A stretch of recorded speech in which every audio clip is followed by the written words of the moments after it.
YouTube channel Nos Confunden. Chapter 1. To Antarctica.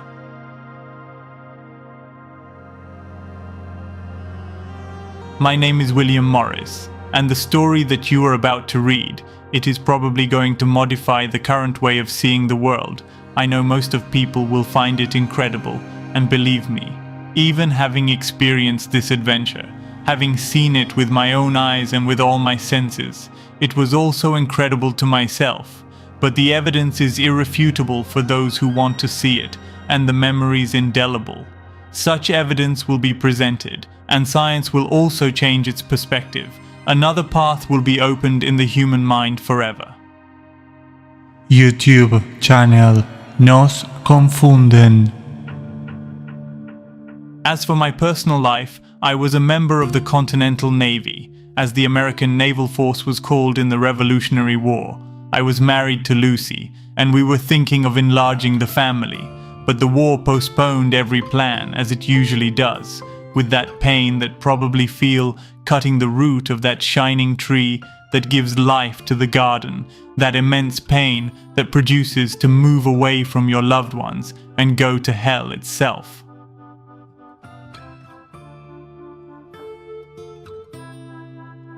One peaceful night after the surrender of Saratoga, we were sailing through the northern Atlantic Ocean, rounding the islands on our way to Charleston Harbor. The full moon was the only light that illuminated our way, and during that night, thousands of stories and anecdotes arose among the boys over a little whiskey to calm the anxieties of a raw war. Even then, there was talk of James Cook's voyages and his obsession with crossing the Antarctic Circle. Although it was not clear who was behind his funding or why the obsession, as I was not well steeped in the subject, the talk had not captivated me enough. I did not pay much attention, and the boys went on with the stories. Captain Butler, well respected in the group, joined in the sailing stories by commenting that it was possible that there was a passage somewhere in the polar circle and that this passage could be the connector to other worlds. He said it seriously without a moment's hesitation. My attention turned to him, and the 5 or 6 of us in that cabin were speechless listening to his story. We expected him to say that it was a joke, but that never happened. We could not believe that a captain was seriously telling that there could be lands behind the Antarctic Circle. Butler commented that he knew from good sources at the highest levels that they were researching and funding voyages to penetrate the harsh climate and barriers in the southern latitudes to find possible land and perhaps civilization beyond the Antarctic continent. And that they were in a hurry to carry out these missions, as many civilian navigators were circling the area and did not look favorably on anyone else coming along. This story was even longer and in great detail. He also commented that he observed with his own eyes a map that indicated the coordinates that could be the opening of such a passage. And although he was stupefied by this story, and I think the others too, the fatigue and stress generated by a war conflict could not be wasted. It was the perfect moment of happiness that generates a breach of peace to be able to sleep a few hours. YouTube channel Nos Confunden. Time went by, and after the famous war, many of the ships used by the Continental Navy were rented, destroyed, captured or sold, as at that time I was a person of good economic standing, especially after a war that we could say triumphant, if after a war can be called so. I made an offer for one of them and managed to keep it, although my colleagues always scoffed at me because of that, as they say it was ridiculously high for such an old ship.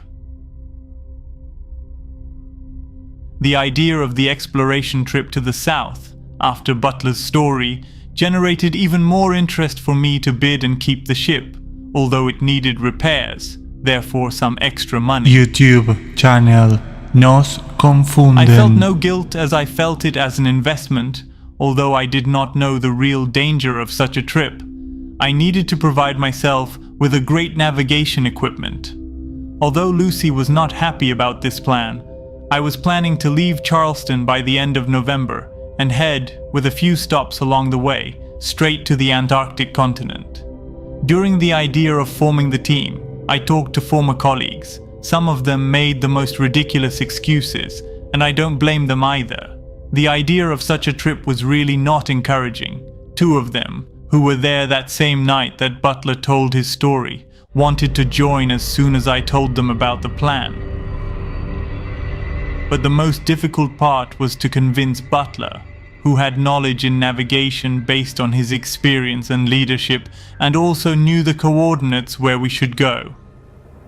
After gathering courage for a few weeks, I contacted the captain to tell him about my project and add him to the group.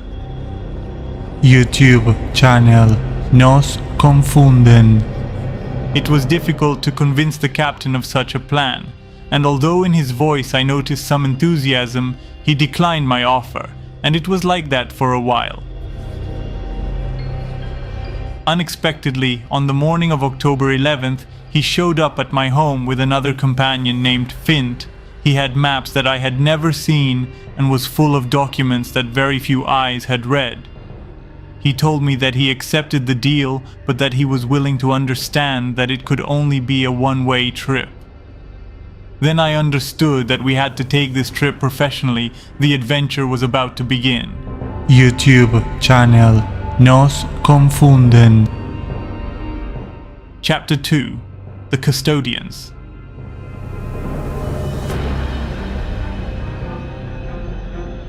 After such a phrase from the captain, we finalized details and agreed on a departure date. It would be November 14th. His mysterious partner Fint, as he introduced himself, would also join the team. My boat would be ready even a month before. Those were days of much anxiety and little sleep, a lot of reading and meetings with the team about the trip we were planning.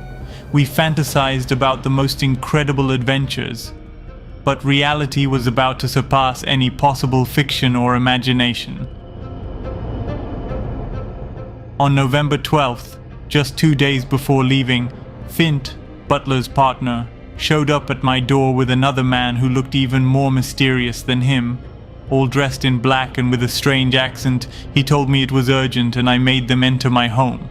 YouTube channel Nos Confunden. Fint had a briefcase which he opened as soon as he entered on top of a table. Inside there were many documents, and among them he took out a kind of ancient manuscript and began to recite a part of it. Then by demand, I subscribe in major importance, here by desire of our lords, that the doors of knowledge be closed to those who refuse to be part of our glorious path and liberties granted. The text went on for several more lines, and then at the end, the so-called Poem Regius was recited. As soon as he finished his reading, I commented that it seemed that he was in some kind of initiation rite.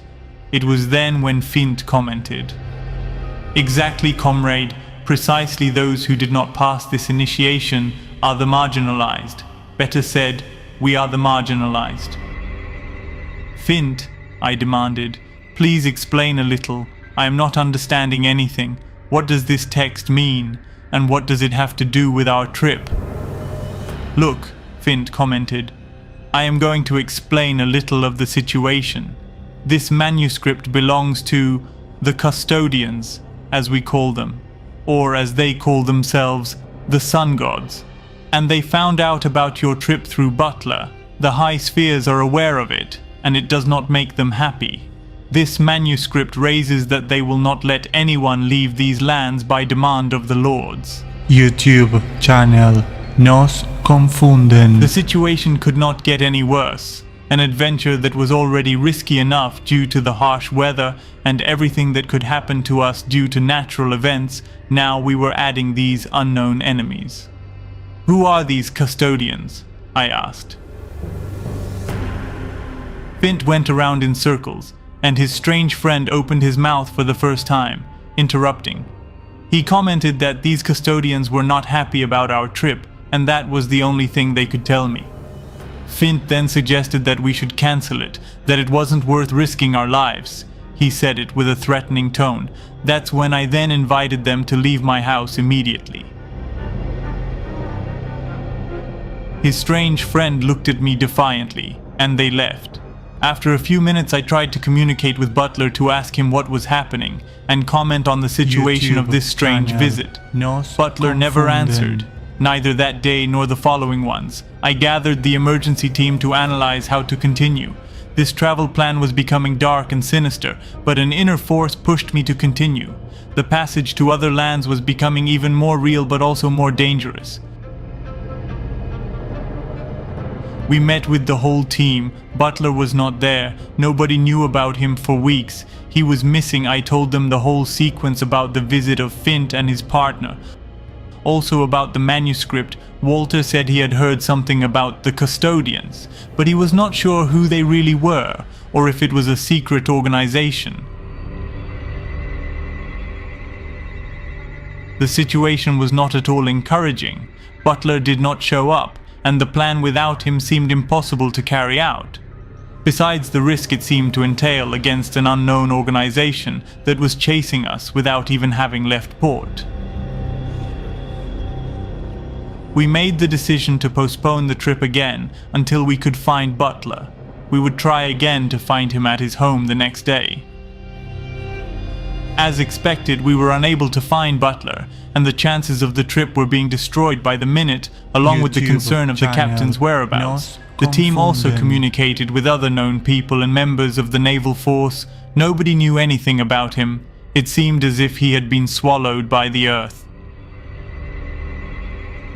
November 14th arrived. With the plan already cancelled, someone knocked on my door, and to my total surprise, it was Captain Butler with provisions, maps, and everything necessary to leave. He commented to me as if it was nothing. "It is time to leave, comrade." I asked him as many times as possible where he had gone, and I also had to explain to him the strange last 2 days that the whole team had spent. He looked at me very coldly and commented, "It was to be expected. I had to hide for security and priority to protect the documents needed for the plan, especially this map." While I was unfolding it on the table in my living room, it was huge. There was land I had never seen before. Butler ordered me to assemble the team and that we had to leave today. I asked him if he knew the custodians, and he told me that there was a lot he had to tell. The story is not the one we were told, William. The creators of the pyramids and another race, as they also call them, custodians, have no interest in us crossing the South Pole. He told me that they found out about our travel plan via Fint, who had betrayed him, and that the trip had to be made today, or we would never be able to make it. He also commented that we would have plenty of time later on to give me more details about all this once we are sailing. I hurried to gather the whole team. Once we were all together, we left the port of Charleston. We had a few stops before reaching the frozen areas of the south. YouTube channel Nos Confunden.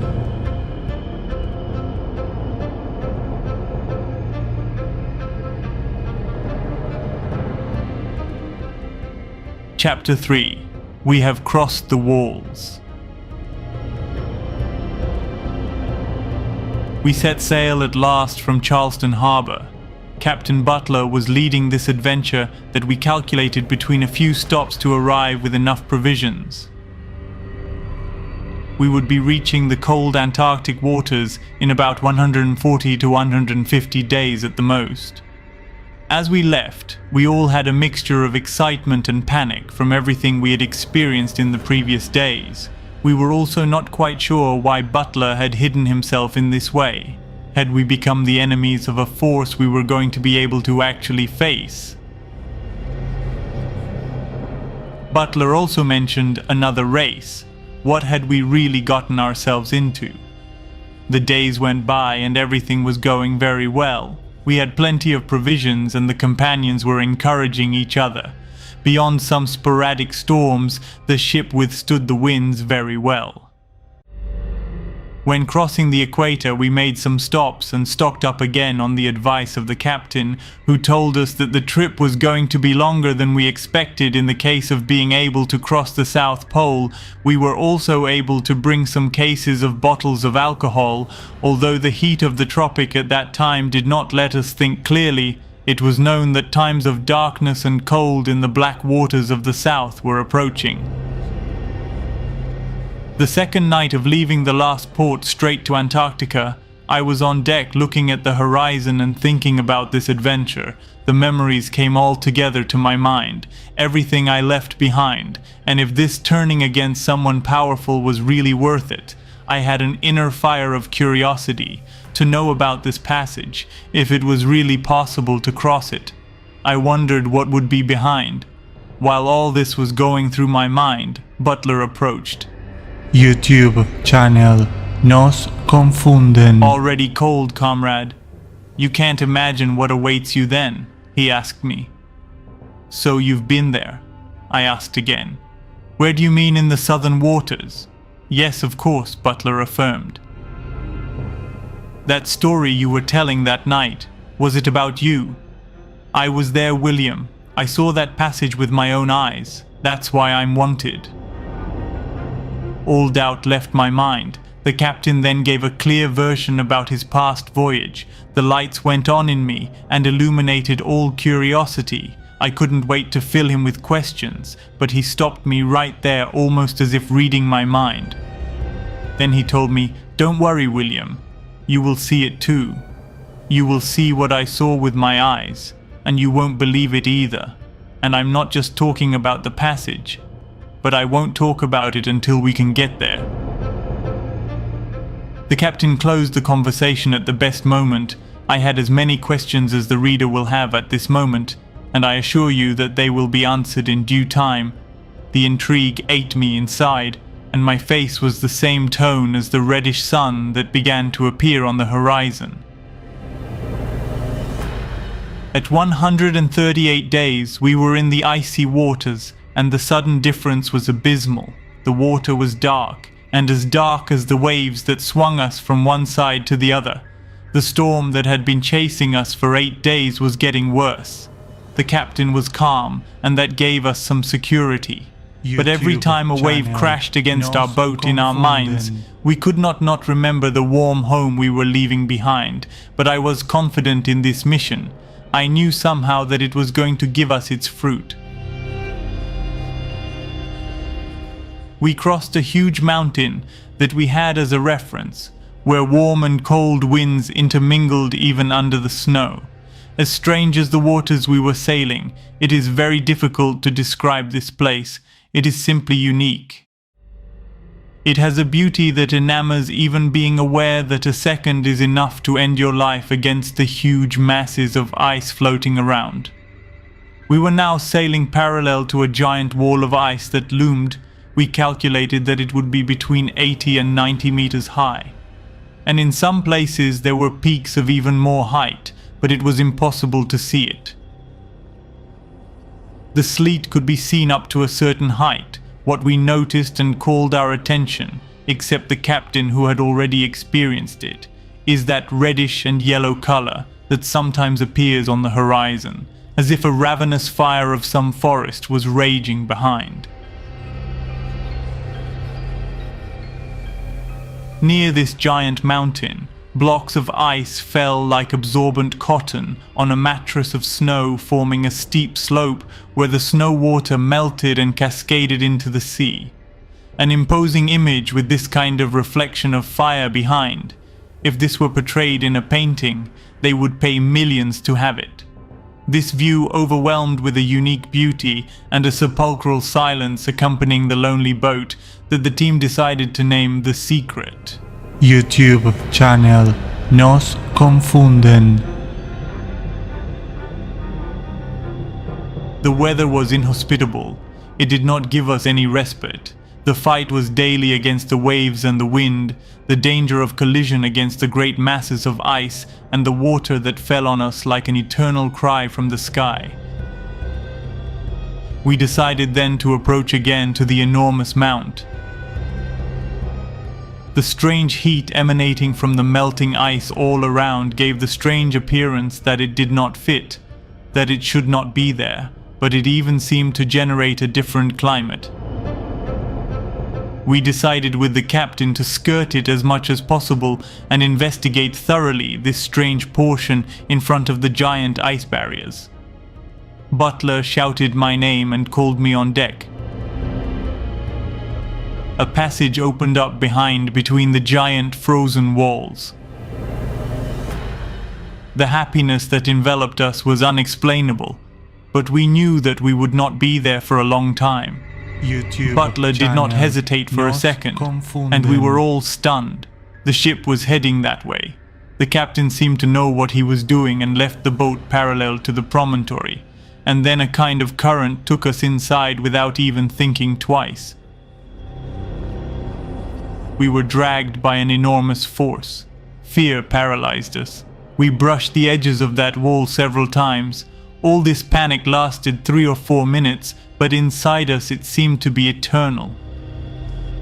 Suddenly, and once we were sailing on this current that was dragging us, calm seemed to invade our surroundings. The storm ceased, and although the cold was still lashing, it was no longer overwhelming. We were in an inexplicable ecstasy. This narrow passage was opening more and more and gave way to an open sea. My eyes did not lie, although I doubted them several times. The captain shouted, "We made it! We made it!" And we all celebrated with surprise and amazement. We were in waters that only very few reached, or so we thought at that moment at least. YouTube channel Nos Confunden. The dark waters began to clear. The ice walls were still visible but were being lost in the distance. The sun that contemplated our feet was falling on the horizon. It was time to boast. I gathered the team by decision of the captain, who called us all with some seriousness. He was going to make an important announcement. He began by saying that what he was going to comment was not about him, nor about the team, nor about the known continents we were leaving behind. It was about the whole of humanity and its past. YouTube channel Nos Confunden.